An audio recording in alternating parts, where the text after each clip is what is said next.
Hi friends, मैं R S Agarwal का एक नया वीडियो लेकर आया हूँ। आज का टॉपिक जो था वो एक्सरसाइज शुरू करने वाला हूँ, लेकिन शुरू करने से पहले कुछ बेसिक चीज़ भी आप लोगों को बता देते हैं। अगर कंप्लीट हो जाता है तो मैं शुरू करता हूँ, अगर समय बचेगा तो, नहीं तो बेसिक कॉन्सेप्ट ही आज देखिए, अगला क्लास शुरू होगा। Mathematics study. Subscribe now and press the bell icon. चलिए, आज का जो है सबसे पहले मेरा है ये पी, समांतर श्रेणी। ठीक, क्या है? समांतर श्रेणी। तो देखिए, इसमें कुछ फार्मूला है। टी एन बराबर a plus N minus one d. ठीक, ये मेरा पहला फार्मूला है। और दूसरा फार्मूला एस एन बराबर एन बाय टू ब्रैकेट का ए प्लस एल। ठीक, एल जो होता है वो टी एन ही होता है। ठीक, टी एन पूरा अगर यहाँ लिखते हैं तो लॉन्ग हो जाता है, इसलिए टी एन का ही शॉर्ट नाम एल है। ठीक, चलिए, एस एन बराबर N by two bracket two A plus N minus one D bracket बंद। ठीक, और यहाँ एस एन जो है, एस एन ये है मेरा अंकों का योग, अंकों का योग। ठीक, एस एन मेरा क्या है? अंकों का योग। ठीक, और यहाँ जहाँ टी एन बराबर एल बराबर अंतिम पद। ठीक, मेरा क्या है? टी एन जो है वो एल है, अंतिम पद। ठीक, और ये मेरा जो था वो क्या है? प्रथम पद, प्रथम पद। ठीक, और डी डी मेरा जो है वो क्या है? सार्व अंतर, डिफरेंस, सार्व अंतर। ठीक, और एन मेरा जो है वो क्या है? पदों की संख्या, पदों की संख्या। ठीक, अगर हमको समांतर श्रेणी निकालना है, अगर समांतर श्रेणी का क्वेश्चन दिया रहे और बोल दे कि अंतिम पद निकालो, प्रथम पद निकालो, सार्व अंतर निकालो या पदों की संख्या निकालो, तो हम ये तीनों फार्मूला का यूज कर सकते हैं। यही तीनों से सारा चीज़ निकल जाएगा। ठीक, चलिए अगला देखते हैं। चलिए अगला जो है जीपी, वो बताए थे ये पी समांतर श्रेणी, ये बता रहे हैं जीपी गुणोत्तर श्रेणी। ठीक, चलिए इसका भी कुछ बेसिक फार्मूला, टी एन बराबर ये आर पर पावर एन माइनस वन। ठीक, इसीलिए टी एन बराबर एल बराबर अंतिम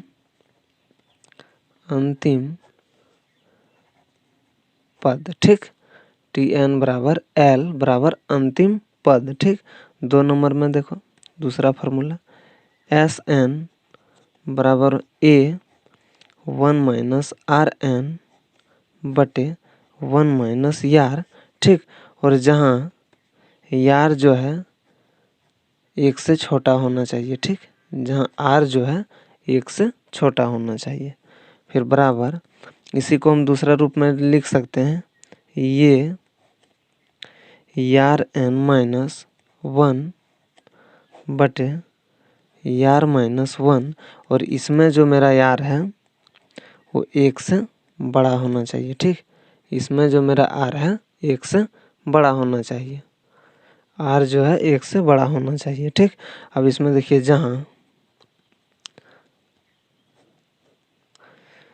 जहाँ यार बराबर मेरा क्या था? आर बराबर मेरा सार्व अंतर, आर बराबर सार्व, वहाँ एपी में जो था डी बराबर सार्व अंतर था। ठीक, सार्व अंतर। ठीक, आर बराबर सार्व अंतर। आर हम निकालते कैसे हैं? आर बराबर क्या हो जाएगा? द्वितीय पद बटे प्रथम पद, ठीक। और टी एन बराबर वही अंतिम पद, ठीक। ये बराबर वही प्रथम पद, ठीक। एन बराबर वही पदों की संख्या, ठीक। सेम टू सेम वही है, सिर्फ इसमें आर का चेंज हुआ था। उसमें डी बराबर था सार्वंतर, इसमें जो है मेरा आर बराबर है सार्वंतर, ठीक। चलिए अगला देखते हैं।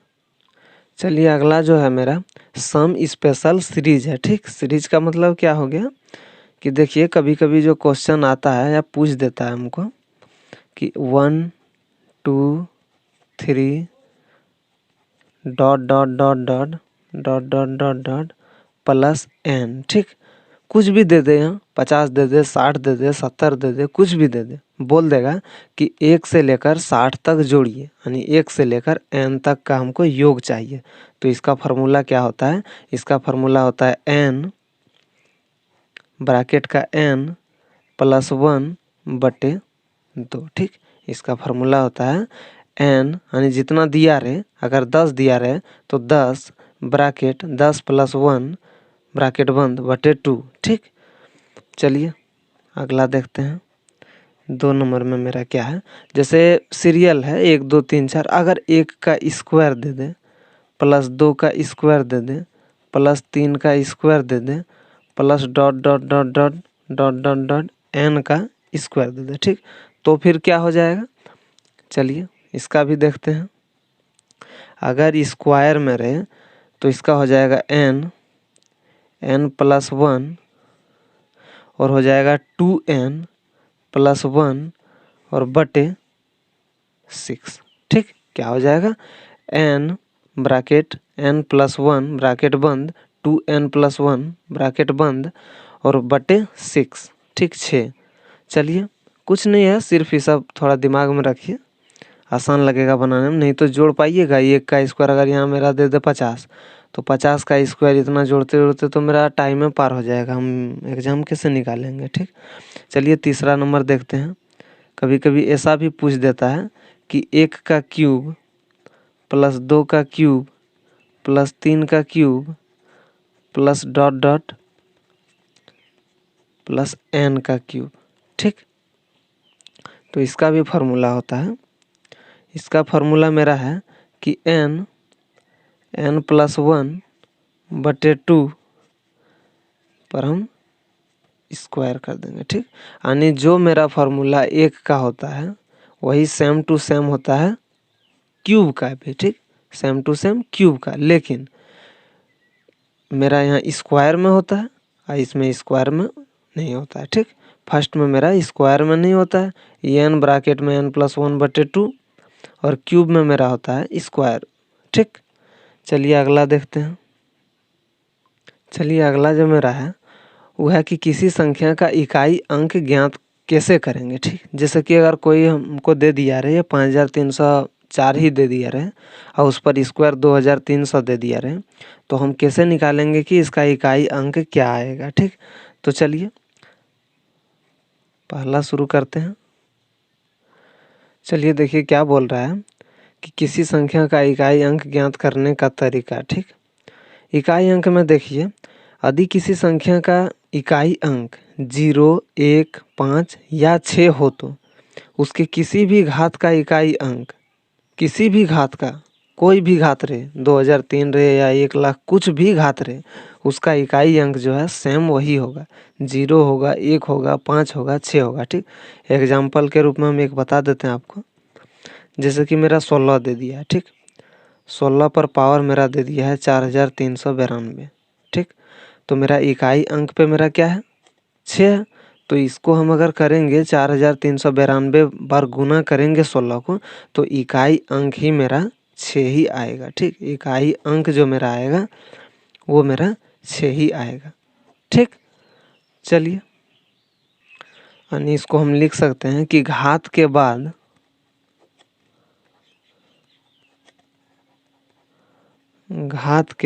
इकाई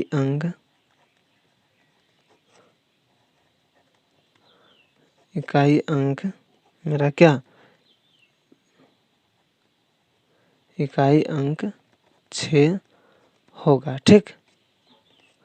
चलिए चलिए अगला जो मेरा है, बोला कि अगर 0, 1, 5, 6 के अलावा अगर कोई दूसरा संख्या इकाई अंक पे रहे और अगर उस पर पावर रहे तो फिर उसका हम इकाई अंक कैसे निकालेंगे। तो बोल रहा है कि शेष अंकों के लिए घात को 4 से भाग दिया जाता है। ठीक, जैसे हम एक ले लेते हैं उदाहरण, एग्जाम्पल के तौर पर ले लेते हैं 7 पर पावर 105। ठीक, 7 पर पावर 105।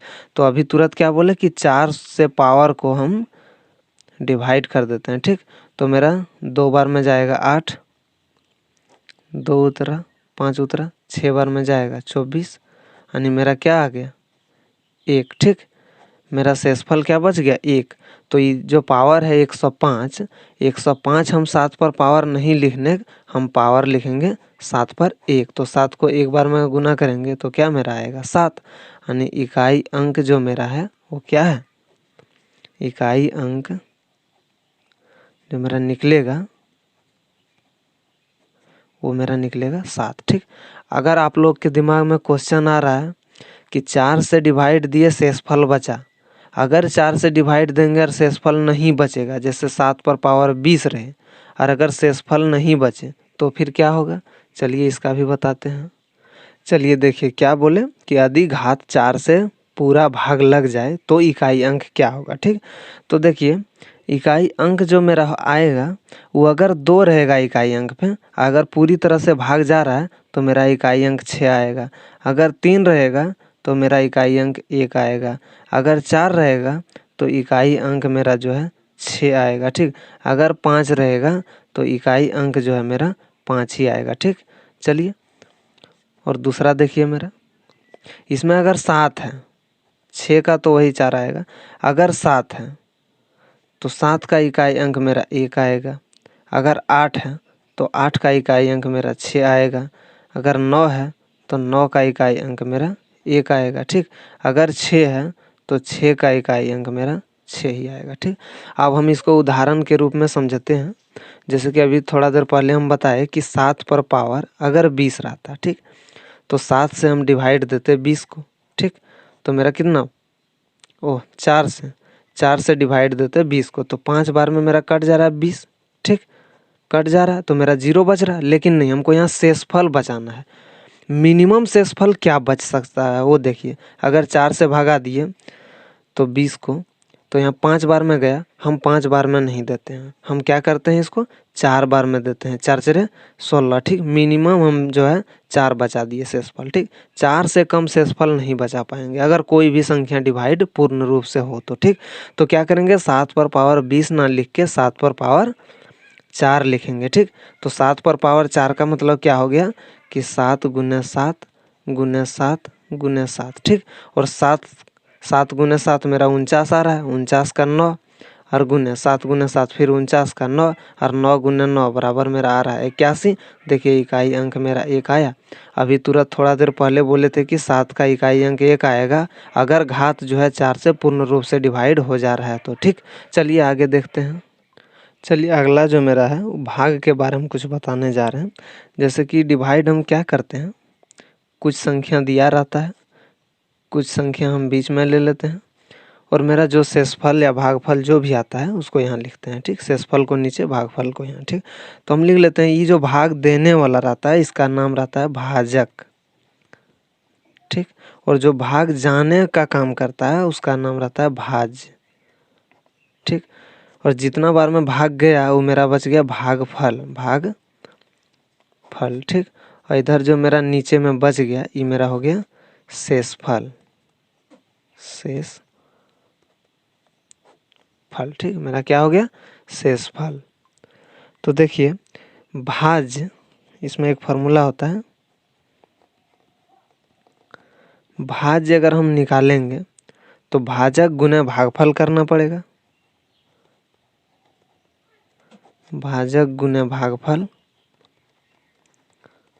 भागफल। ठीक, और प्लस का शेषफल, जो मेरा शेषफल बच रहा है। ठीक, प्लस का शेषफल बच रहा है। ठीक, यही मेरा हो गया फॉर्मूला। ठीक, अगर ये तीनों में से कोई भी 2 चीज़ दिया रहे और एक चीज़ निकालने बोल दे तो इस फार्मूला से हम आराम से निकाल सकते हैं। ठीक, इस फार्मूला से आराम से निकाल सकते हैं। ठीक, और ध्यान रहे जो मेरा भाजक होगा वो हमेशा शेषफल से बड़ा होगा, हमेशा शेषफल से बड़ा होगा। और शेषफल जो होगा वो 0 हो सकता है या नहीं तो 0 से बड़ा हो सकता है। ठीक, शेषफल जो मेरा होगा 0 हो सकता है या नहीं तो 0 से बड़ा हो सकता है। ठीक, चलिए आगे देखते हैं। चलिए अगला जो है वो बोल रहा है कि यदि किसी संख्या का इकाई का अंक 2, 3, 7 या 8 हो तो वह किसी भी प्राकृत संख्या का वर्ग नहीं हो सकता। ठीक, वर्गमूल नहीं हो सकता। जैसे अगर कोई संख्या है, मान के चलिए 8 का स्क्वायर, तो ये मेरा क्या हो जा रहा है 64। इकाई अंक पे मेरा क्या आया 4 आया। अगर इकाई अंक पे मेरा 2, 3, 7, 8 रहता तो ये मेरा पूर्ण वर्ग नहीं था। ठीक, चलिए देखिए जैसे कि दिया रहे 3, 4, 6, 8, 2, 9। ठीक, हो सकता है 9 दिया रहे, 2, 3, 7, 8 तो में से कुछ है नहीं, हो सकता है ये पूर्ण वर्ग हो तो इसका वर्गमूल निकल जाए। ठीक, लेकिन कंफर्म नहीं बता सकते हैं। और अगर इस तरह का क्वेश्चन दिया रहे 4, 3, 2, 6 या 8, 7, ठीक, तो देखिए इकाई अंक पे मेरा जो है 7 है, हम ये 100% गारंटी लेते हैं कि इसका वर्गमूल नहीं निकलेगा। ठीक, क्यों नहीं निकलेगा चलिए देखिए। अगर इकाई अंक पे 1 रहता तो इसका मेरा आता 1, अगर 2 रहता तो इसका मेरा आता 4। ठीक, अगर 3 रहता तो इसका मेरा आता 9। ठीक, अगर मेरा 4 रहता तो इसका आता 16, 6। ठीक, अगर मेरा 5 रहता तो इकाई अंक पे 5 आता। ठीक, अगर 6 रहता तो इकाई अंक पे 6 आता। ठीक, अगर 7 रहता तो इकाई अंक पे 9 आता। अगर 8 रहता तो इकाई अंक पे 4 आता। ठीक, अगर मेरा 9 रहता तो इकाई अंक पे 1 आता और 0 का तो कोई बात ही नहीं है। ठीक, तो देखिए इसमें कहीं भी आपको इकाई अंक वाले में 2, 3, 7, 8 नज़र नहीं आएगा। ठीक, देखिए 1, 4, 9, 6 नज़र आ रहा है, 5, 6, 9, 4 नज़र आ रहा है, 1 नज़र आ रहा है, लेकिन 2, 3, 7 और 8 नज़र नहीं आ रहा है। यानी इससे पता चलता है कि किसी भी संख्या का अगर इकाई अंक पे 2, 3, 7, 8 रहे तो उसका वर्गमूल पूर्ण वर्ग नहीं है। ठीक, चलिए अगला देखते हैं। चलिए अगला जो है कि x पर पावर n माइनस a पर पावर n, n के सभी मानों के लिए n मेरा विषम रहे या n मेरा सम रहे, सभी मानों के लिए अगर इस तरह का क्वेश्चन दिया रहे तो वो हमेशा x माइनस ये से विभाजित होगा। ठीक, x माइनस ये से विभाजित होगा। चलिए 2 नंबर बताते हैं, इसका काम आएगा क्वेश्चन जब बनाएंगे तब। ठीक, चलिए 2 नंबर बोल रहा है कि x पर पावर n प्लस ये पर पावर n, n के विषम मान के लिए n जो है मेरा सिर्फ विषम संख्या होना चाहिए। ठीक, अगर इस तरह का दिया रहे और n मेरा विषम है तो ये मेरा x प्लस ये से हमेशा विभाज्य होगा। ठीक, x प्लस ये से हमेशा विभाज्य होगा। ठीक, जब इस पर हम क्वेश्चन बनाएंगे या क्वेश्चन को सॉल्व करेंगे तब ज़्यादा समझ में आएगा। ठीक, चलिए तीसरा देखते हैं क्वेश्चन 3। चलिए अगला मेरा क्या है, अगला बोल रहा है कि x पर पावर n माइनस a पर पावर n, n के सम मानों के लिए, n के विषम मानों के लिए कुछ दूसरा था, n के सभी मानों के लिए कुछ दूसरा था, और n के सम मानों के लिए यानी कि सम संख्या अगर 2 रहे, 4 रहे, 6 रहे, 8 रहे, सम संख्या ठीक के लिए x प्लस ये से विभाजित होगा। ठीक, अगर सम मान है तो x प्लस ये से विभाजित होगा, अगर विषम मान है तो मेरा x प्लस ये से विभाज्य होगा, लेकिन यहाँ पे जो होगा पॉजिटिव रहेगा। ठीक, अगर मेरा n के सभी मानों के लिए अगर इस तरह का क्वेश्चन दिया रहे तो हमेशा ये x माइनस ये से विभाजित होगा। ठीक, चलिए आगे देखते हैं। चलिए अगला, जैसे कि अगर दिया रहे सम संख्या 2, 4 plus 6 dot dot dot dot dot dot, यानी सम में दिया रहे n तक। ठीक, सम संख्या के लिए संख्या के लिए, ठीक। अगर इस तरह का दिया रहे तो फिर हम इसका योग कैसे निकालेंगे, इसका भी फार्मूला है। चलिए देखिए, इसका फार्मूला है n+2/4, ठीक, n+2/4। चलिए आंसर, ठीक। आज के लिए इतना ही, फिर मैं कल लाऊंगा वीडियो। कल भी शायद फार्मूला ही होगा, कल तक फार्मूला होगा, उसके बाद मैं एक्सरसाइज पर उतरूँगा, ठीक। चलिए दोस्तों के साथ वीडियो को शेयर ज़रूर करें, सब्सक्राइब ज़रूर करें और शेयर करना बिल्कुल ना भूलें। चलिए आज के लिए इतना ही, थैंक यू।